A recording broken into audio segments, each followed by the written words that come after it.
to say thank you. That was Mariah Gladstone, who is a Blackfeet Cherokee performing artist from Montana, who is also currently a student at Columbia University studying environmental engineering.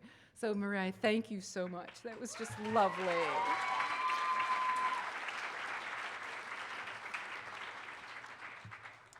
Hi, everyone. I'm so glad to see everyone here. I'm Ann Balsamo. I serve as the Dean of the School of Media Studies here at the New School, and I'm just delighted to be one of the sponsors for tonight's evening events. This symposium brings together some of the most prominent new media activists in the Native American and First Nations communities. As you know, there have been many significant actions by Indigenous communities in the United States and Canada in the last few years in and around the use of new media for activist aims. We're really excited to bring these conversations, which are long overdue, to kind of bear on our thinking here at the New School, and especially in the School of Media Studies. The New School has historically embraced ideas that push political and social boundaries, and the School of Media Studies is very excited about not only sponsoring tonight's event, but hopefully bringing these kinds of topics and conversations and new collaborations forward into the future. So what I'd like to do is just offer a few thanks and some acknowledgments to the organizing team, starting with Thelma Young, who's got her, I think you're in your iPad right now. Thelma Young, why don't you stand up? Thelma Young is a human rights activist and media maker whose work focuses on new media strategies for nonprofits and filmmakers. And I'm happy to say she just graduated with an MA in Media Studies this past December, so we now count her as our alumni.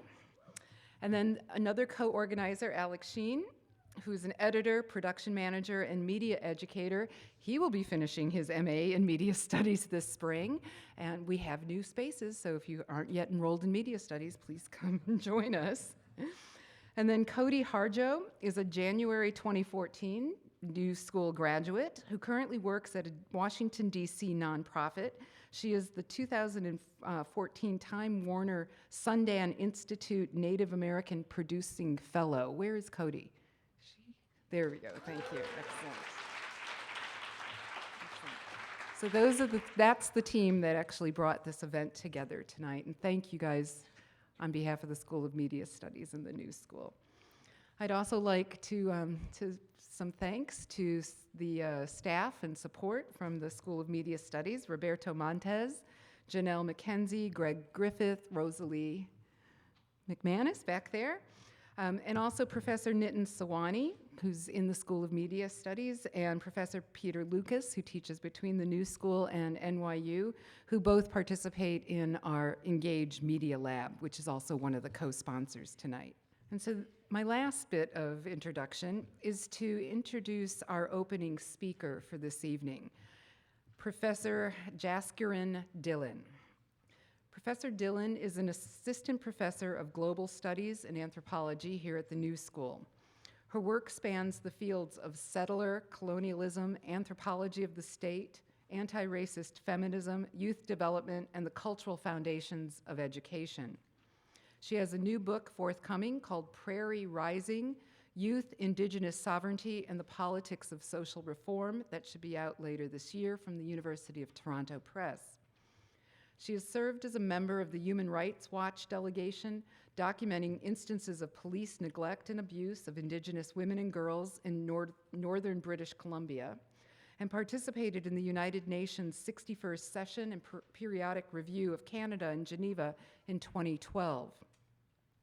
An enthusiastic ally of Idle No More, she frequently gives presentations about structural violence, the criminalization of youth, and the continual dispossession of Indigenous peoples from their inherent territories. In partnership with the Vancouver-based NGO Justice for Girls, Jaskiran's new research and advocacy efforts focuses on the intersections among resource extraction, climate change, and ongoing colonial violence against Indigenous women and girls. So please join me in welcoming Professor Dillon.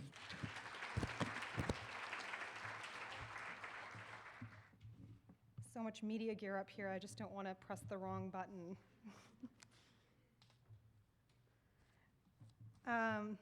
Thanks, Anne, and a warm welcome to all of you.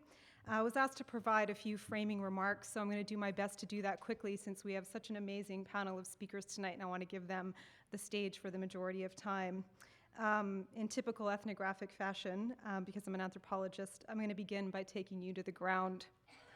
On an exceptionally bright day in December of 2012, and despite the deep snow and sub-zero climactic freeze, for those of you who are familiar with Canadian winters, parents, children, and youth, Indigenous community members, activists, academics, artists, and other allies came together on the banks of the South Saskatchewan River to join a rally organized as part of a growing Indigenous resistance in Canada. This movement, widely known as Idle No More and distinguishable by the crucial leadership of Indigenous women, is a national platform to bring Canada's history of colonialism to center stage and support the rebuilding of nation-to-nation relationships based on Indigenous sovereignty. I had just flown into the Cree territory of Saskatoon, and when I arrived at the gathering, ceremonial songs, drumming, prayer, and awareness-raising speeches were already well underway. All of these peaceful activities revolving around long-standing Indigenous political claims for the return of territory, dignity, autonomy, and a natural world where things may continue to grow in abundance. I listened to conversations laced with nascent hope for this northern and geographically diverse land of towering trees and canopied forests, of Arctic ice bound to ancient roots. And as I looked around, I noticed a remarkably youthful presence. The young people participating in this rally were fervently contesting the dissonance between the alleged privileges and benefits of growing up in Canada and the social policies and laws through which they perceived their daily lives to be highly regulated, restricted, even criminalized. On this day, they were not passive onlookers in their rejection of an unjust political order, and they were certainly not silent.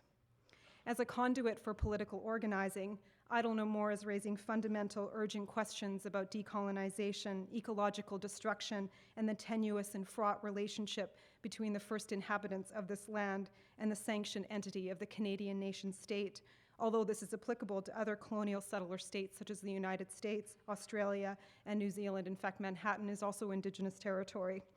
Originating in Saskatoon, Idle No More initially coalesced around a nationwide interrogation of the legislative omnibus bill C-45, but has expanded its reach to raise awareness with respect to an array of social issues.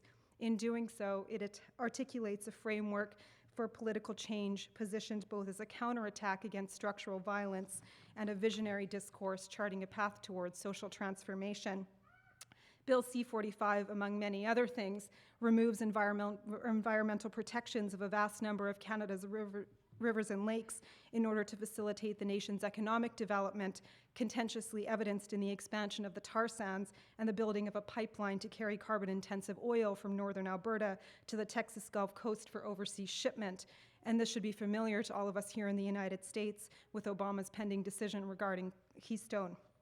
The omnibus bill also includes provisions to bypass important consultation procedures with Indigenous people around resource extraction projects, thereby easing corporate access to ancestral land. Inadequate housing, endemic poverty, ongoing violence against Indigenous women and girls, limited access to medical care in many remote communities, contaminated drinking water and growing environmental degradation, the underfunding of education for Indigenous children and youth coupled with high rates of criminalization, and alarming apprehension statistics for Indigenous children in the child welfare system are a sampling of the additional material stakes surfacing in the rippling tides of Idle No More. The organizing platforms for this movement have been wide and expansive and innovative in their reach through organized teach-ins, protests and rallies, the support and undertaking of legal battles, community meetings, blockades and flash mobs, and consciousness-raising arts and documentary projects. Indigenous peoples and their allies, both domestically and globally, are shining a spotlight on historic and contemporary injustices and spearheading important global debates. Complementing the specific efforts associated with movements like Idle No More, however, are a host of equally vital forms of political engagement that focus much needed attention on, quote, remixing, reimagining, and revisioning indigeneity, end quote, as one of our speakers, Jarrett Martineau, puts it. moving against the dispossessing forces and symbolic violence of colonialism, which have sought to regulate Indigenous identity for centuries. Creative artists and practitioners are actively advancing an agenda of reclamation that destabilizes state-constructed archetypes of Indigenous authenticity and performance. These creative political practices are contesting stereotypical imagery, racist, sexist, and heteronormative representations of Indigenous people in dominant media institutions, and essentialized notions of Indigenous culture and political identities across the fields of fashion and design, sports, studio art and art history, film and photography, literature, music, and much of what we come to understand as popular culture. Indeed, this important work speaks to the ingenuity and passion of a growing and youthful Indigenous population, navigating exceedingly complex social, political, and economic realities in their everyday lives. What remains consistent throughout all of these efforts, though, and what you will hear about in great detail from our speakers through their respective areas of focus in both Canada and the United States, is a central and generative role of new media. In our current historical moment, new social media in the form of Facebook, Twitter, YouTube, blogs, SoundCloud, and Tumblr, to name a few, has fundamentally altered the way we relate to one another as organizers and activists, how we produce and disseminate knowledge, including local place-based knowledge, the forms of creative expression we engage to interrupt stagnation, apathy, and colonial imagery, our strategies for documenting and undertaking resistance, how we challenge dominant discourses through the making and circulation of counter-narratives, the way we connect across vast and enormous geographic spaces, and the manner in which people from different backgrounds and life experience, age and class positions, race, gender, sexuality, ability, and citizenship status can actively participate in the process of change. There are challenges, of course. It is not as though we can suspend critical inquiry into how these new media technologies are used and by who has access and who doesn't, how dynamics of representation, power, and privilege continue to constrain cultural production and communication. These are important questions to keep asking. Nonetheless, new media technologies are redefining the landscape through which we make meaning of our social world. As we listen, think, and ask questions tonight, I would like us to keep front and center that the stakes of this work are very high, they are urgent, and they matter deeply for many reasons. This is, above all, a call to thoughtful and reflexive social action. And while the distinguished panelists who have been invited here today, and who I'm so honored to be able to share a stage with, will speak to the power of new media to embolden change within the larger context of Indigenous politics, the lessons we will learn bear weight across social movements. In fact, new social media platforms have opened up an immensely valuable space for alliance building, and in doing so, have allowed us to adjust the aperture through which we read the world, and in turn acquire a critical sensibility about our shared histories and interdependency. In short, they have reminded us of what is possible through informed collective action that moves beyond the limits of national borders and isolated struggle. Thank you.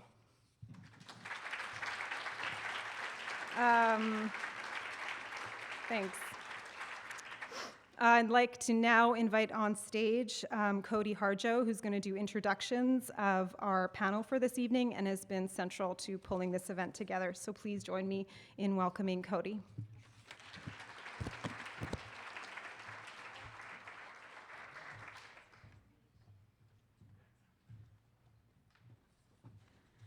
I would like to start by welcoming the panelists to the stage so that we can see you and we know who you are as I start to read your very impressive biographies. I'd also like to make a program note as well. One of our panelists, Clayton Thomas Mueller, sorry. Unfortunately, his plane was unable to land in New York City due to the fog, so if he does show up, we're going to make room for him on the stage, but if not, the show is going on. So rather than two panels, we're going to run everybody simultaneously, and I'm going to make the introductions now. Adrienne Keene is author of Native Appropriations, a blog dedicated to pushing back against stereotypes and misrepresentations of Native people. As a citizen of the Cherokee Nation, Adrienne is passionate about reframing how the world sees contemporary Native cultures. Outside of the blog, Adrienne is a doctoral student in culture, communities, and education at the Harvard Graduate School of Education. Adrienne's research focuses on Native students navigating the college application and transition processes, highlighting stories of resilience and success. Dr. Jessica R. Metcalf, Turtle Mountain, Chippewa, is the creator of the website Beyond Buckskin and owner of the Beyond Buckskin Boutique, which is based in Turtle Mountain's traditional homeland in rural North Dakota. She has co-curated exhibitions and taught college courses in Native American studies, studio art, art history, and literature. Her current work focuses on American Indian art, clothing, and design from all time periods with an emphasis on contemporary artists. Jarrett Martineau is a Cree Dene scholar, media producer, journalist, musician, and community organizer from Frog Lake First Nation in Alberta, Canada. He is a PhD candidate in Indigenous governance at the University of Victoria and a Fulbright visiting scholar at Columbia University and CUNY's Center for Place, Culture, and Politics. He is the co-founder and creative producer of Revolutions Per Minute, a global new music platform to promote Indigenous music culture. He runs the Decolonizing Media blog, is an organizer with the Indigenous Nationhood movement. Jarrett Martineau is also an MC and hip-hop artist currently based in Brooklyn. Chase Iron Eyes is an enrolled member of the Standing Rock Sioux tribe and founder of Last Real Indians, a media resource for Indigenous content creating the new Indigenous millennium. In 2012, Chase and members of the Last Real Indians launched a social media campaign and raised nearly $1 million towards the historic repurchasing of the sacred site known as Petchala, located in the Black Hills of South Dakota. Chase is a tribal judge, Lakota People's Law Project staff attorney, and 7th generation fund grant recipient. Let's welcome him.